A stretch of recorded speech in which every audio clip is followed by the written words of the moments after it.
저는 이재라 원장이고요. 저는 주로 산모 분들을 많이 보고 있고 산모분들이 궁금해하실 만한 상황이랑 임신 전반에 걸쳐서 저희가 쭉 설명을 드릴 거예요. 음주와 흡연, 요거는 절대 안 되고 음주는 정말 단 한 잔도 안 됩니다. 그래서 무알콜 맥주 많이 물어보시는데 이제 무알콜이라고 해도 실제로는 아주 극소량이라도 들어있을 확률이 있기 때문에 저 같은 경우 드시지 말라고 하는 편이고, 그리고 흡연 같은 경우에는 흡연을 하게 되면 아기한테 산소가 부족할 수 있어요. 그래서 태어나서도 후유증이 크고 그럴 수 있기 때문에 흡연도 절대 안 되고, 남편분들도 가능하면 금연해 주시는 게 좋고, 왜냐면 니코틴이나 이런 것들은 묻어서 올 수도 있기 때문에 되도록이면 남편분도 금연해 주시라고 하시는 편이고, 치과치료 임신 중에 받으셔도 되는데 안정기 들어가면 14주에서 한 28주 정도에 많이 받고요. 충치 빼는 거 괜찮고 치주염 같은 것 때문에 진료 보시면서 간단하게 약 드시는 거 괜찮아요. 대신에 임플란트나 이런 거는 별로 권하지 않는 편이고, 꼭 필수적인 치료는 받으셔야 되고, 대신에 이제 뭐 미용 시술이나 이런 것들은 안 되기 때문에 그런 건 출산 후로 이루시라고 설명드리고요. 커피는 사실 하루에 한 잔 정도는 크게 문제 없거든요. 그래서 WHO 기준으로 200ml 이하의 카페인은 문제 일으키지 않는다. 그런데 사실 커피에만 카페인이 들어있는 게 아니고 콜라나 초콜릿 같은 데도 소량씩은 들어있기 때문에 너무 많이 드시지는 말라고 하는 편이고, 그냥 한 샷 정도 가볍게 드시는 거는 괜찮겠습니다.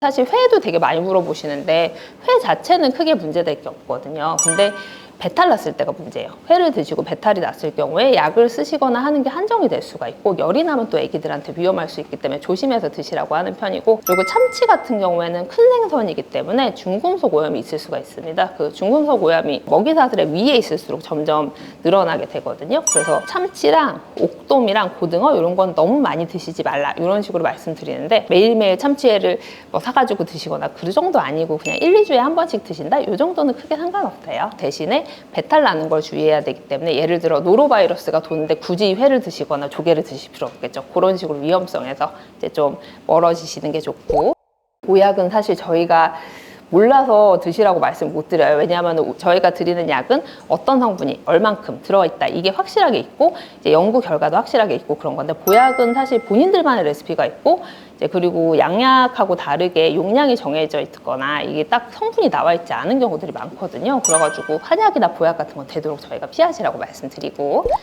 애완동물 같은 경우에도 집안에서 그냥 잘 관리된 상태로 키우시는 건 상관없습니다. 대신에 톡소플라즈마나 이런 것들은 위험할 수 있어요. 집에서만 키우기 때문에 톡소플라즈마나 이런 거에 노출되는 경우가 거의 없거든요. 대신에 본인이 걱정되시거나 하면 톡소플라즈마 검사는 임신 초기 때 피검사로 하실 수 있으니까 걱정 안 하셔도 되시고, 대신에 이제 물리거나 다치지 않게 조심해 주시고, 충치를 뽑아야 되는데 부분 마취하는데 괜찮나요? 그거는 100% 괜찮습니다. 전신 마취는 되도록 피하면 좋은데, 예를 들어서 엄마가 임신 중에 맹장염이 왔어요. 그대로 두게 되면 복막염으로 가면서 결국은 생명을 위협할 수 있기 때문에 그런 경우에는 일시적으로 마취를 하기도 합니다. 대부분 그렇게 해가지고 문제가 생긴 경우는 거의 없고요. 대신에 너무 장기적으로 오랫동안 마취하거나 그런 것들은 이제 피해야 되는데, 파마 염색 같은 경우에도 사실 큰 위험성은 없다고 봐요. 왜냐하면은 파마 염색이 문제가 생길 것 같았으면 미용사분들이나 그런 분들의 유산율이나 기억률이 유의하게 높아야 되는데 그런 건 없거든요. 저 같은 경우에는 20주 넘어서 하시라고 말씀드리는 편인 게,